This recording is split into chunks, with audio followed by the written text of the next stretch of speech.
ಪೆದ್ದಿ ಅವರು ಬರೆದಿರುವ ಈ ವಚನದ ಸಂಪೂರ್ಣ ಸಾರಾಂಶವನ್ನು ಈ ಕೆಳಕಂಡಂತೆ ವಿವರಿಸಲಾಗಿದೆ. ಉರಿಲಿಂಗಪೆದ್ದಿಯು ಈ ವಚನದಲ್ಲಿ ಆತ್ಮದ ಸ್ವರೂಪದ ಬಗ್ಗೆ ತಿಳಿಸಿದ್ದಾರೆ. ಆತ್ಮದ ಸ್ವರೂಪ ಅತ್ಯಂತ ನಿಗೂಢವಾದದ್ದು. ಕೆಲವರು ಆತ್ಮದ ಸಾಕಾರ ರೂಪದ ಬಗ್ಗೆ ಹೇಳಿದ್ದಾರೆ. ಮತ್ತೆ ಕೆಲವರು ಆತ್ಮಕ್ಕೆ ಆಕಾರವಿಲ್ಲ, ಅದು ನಿರಾಕಾರ ಎಂದಿದ್ದಾರೆ. ಉರಿಲಿಂಗಪೆದ್ದಿಯು ಆತ್ಮದ ನಿರಾಕಾರ ಸ್ವರೂಪದ ಬಗ್ಗೆ ಈ ವಚನದಲ್ಲಿ ವಿವರಿಸಿದ್ದಾರೆ. ಆತ್ಮದ ನಿರಾಕಾರ ಸ್ವರೂಪವನ್ನು ಅರ್ಥ ಮಾಡಿಕೊಳ್ಳುವುದು ಬಲು ಕಷ್ಟದ ಕೆಲಸ. ಶರೀರ ಧಾರಣೆ ಮಾಡಿದ ಆತ್ಮ ಇಂದ್ರಿಯ ಸುಖಕ್ಕೆ ಜೋತು ಬಿದ್ದರೆ ಆ ವ್ಯಕ್ತಿ ಲೌಕಿಕ ಮನುಷ್ಯನಾಗುತ್ತಾನೆ. ಇಂದ್ರಿಯಗಳನ್ನು ಹತೋಟಿಯಲ್ಲಿಟ್ಟುಕೊಂಡು ಆಧ್ಯಾತ್ಮಿಕ ಸಾಧನೆಯಲ್ಲಿ ತೊಡಗಿದ ವ್ಯಕ್ತಿಗೆ ಆತ್ಮದ ಸ್ವರೂಪ ಅರ್ಥವಾಗತೊಡಗುತ್ತದೆ. ಆದರೆ ಇದು ಬಹಳ ಕಠಿಣವಾದ ಸಾಧನೆ. ಆತ್ಮಜ್ಞಾನ ಎಂದರೆ ತನ್ನನ್ನು ತಾನು ಅರಿಯುವುದು.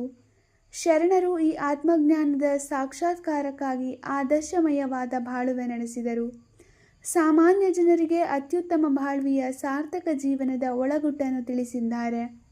ಈ ಆತ್ಮಜ್ಞಾನದ ಸಾಧನೆ ಸಂಪೂರ್ಣವಾಗಿ ವೈಯಕ್ತಿಕವಾದದ್ದು.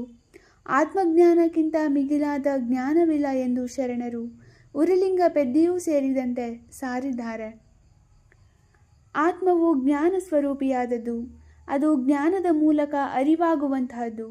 ಆತ್ಮದ ಅರಿವನ್ನು ಪಡೆಯುವುದು ಬಹಳ ಕಷ್ಟದ ಕೆಲಸ. ಏಕೆಂದರೆ ಆತ್ಮದ ಬಗ್ಗೆ ತಿಳಿಯಬೇಕಾದ ವಸ್ತುವೂ ಆತ್ಮವೇ.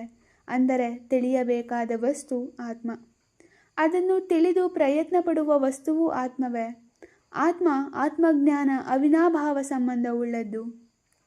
ಶ್ರೀಗಂಧದ ಕೊರಡಿನಲ್ಲಿರುವ ಸುಗಂಧದಂತೆ, ಮಾಣಿಕ್ಯದ ಬೆಳಕಿನಂತೆ, ಚಿನ್ನದಲ್ಲಿರುವ ಕಾಂತಿಯಂತೆ ಬೇರ್ಪಡಿಸಲಾಗದು.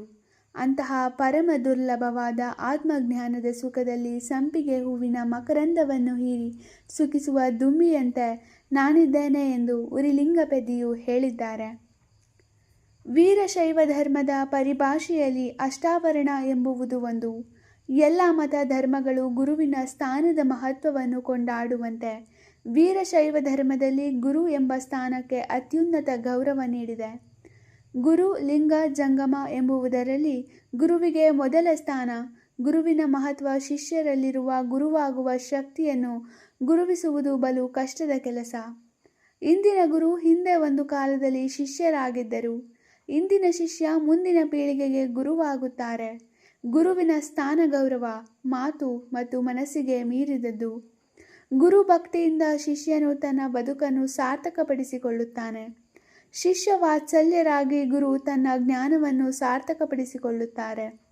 ಗುರು ಶಿಷ್ಯ ಸಂಬಂಧ ಅತ್ಯಂತ ಪವಿತ್ರವಾದದ್ದು. ಗುರುವಿನಿಂದ ಶಿಷ್ಯನೋ, ಶಿಷ್ಯನಿಂದ ಗುರುವೋ ಹೇಳಲಾಗದು.